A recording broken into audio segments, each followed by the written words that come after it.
oui, il y a un côté sacré. Oui, il y a un côté énergétique dans le travail des constellations familiales, puisque très concrètement, on va choisir parmi les membres du groupe des personnes qui vont représenter des membres de la famille de la personne qui va travailler son problème ou sa difficulté. Et ce qui est très très beau dans ce travail, c'est que les représentants ressentent réellement et de façon rapide, claire, limpide, ressentent les émotions ou même les sensations physiques des personnes qu'ils représentent, du papa, de la maman, du grand-père, etc. Vraiment, ils sont comme tu dis, ils reçoivent une information qui est réellement ce dont on a besoin à ce moment-là. Et il s'agit de la transmettre de façon très claire, très limpide, sans interprétation, c'est-à-dire je ressens ceci, je ressens cela, Mhm. cette personne m'est sympathique, cette personne ne m'inspire pas confiance. C'est-à-dire que ce sont des informations très claires, très limpides, qui ne viennent pas du mental. C'est vraiment une connexion avec le champ familial de la personne qui travaille. Et c'est la base avec laquelle on travaille dans les constellations. En fonction de cette information, qui est absolument spontanée, mystérieuse, inconnue de tous et qui se montre. Et c'est vraiment la beauté pour moi de ce travail, c'est de dire qu'est-ce que nous montre le champ, qu'est-ce que nous montre la constellation, reconnaître avec humilité, respect, sans jugement, et travailler à partir de cela. Puisqu'en fait, ce qui est représenté dans l'espace est finalement une représentation de la conscience de la personne qui travaille.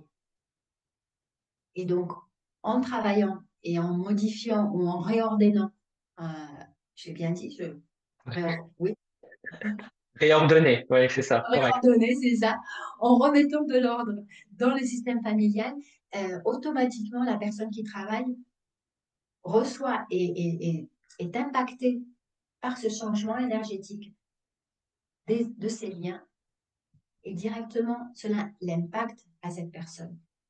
Physiquement, énergétiquement, mentalement, parce qu'il y a une compréhension nouvelle. Ah, ok, c'est ça qui s'est passé. Ah, ok, c'est là que ça coinçait. Ah, ok, moi je me sentais sans savoir identifier à cette personne ou à cette autre personne. Et en fait, je ne me rendais pas compte, mais je répète ces problèmes ou ces vertus. Donc, il y a une compréhension mentale, mais aussi énergétique, physique et spirituelle. Ça nous donne vraiment une nouvelle vision de nous-mêmes, de la vie, des autres, de nos relations. Ok. Je suis partie un petit peu. Non, bien. Non, Je bien. suis Alors, partie. je résume. Donc, la constellation de l'âme familiale, on vient pour travailler sur quelque chose. Oui. Là, ça sera le sujet de ma prochaine question. On vient travailler sur une difficulté, sur quelque chose dans notre vie, sur un problème, et on va schématiser plus ou moins, représenter plutôt le terme, l'âme familiale. Et quand on guérit notre problème qui nous touche personnellement, on guérit tout l'arbre généalogique dans le passé et dans le futur. Là, on est dans le champ quantique.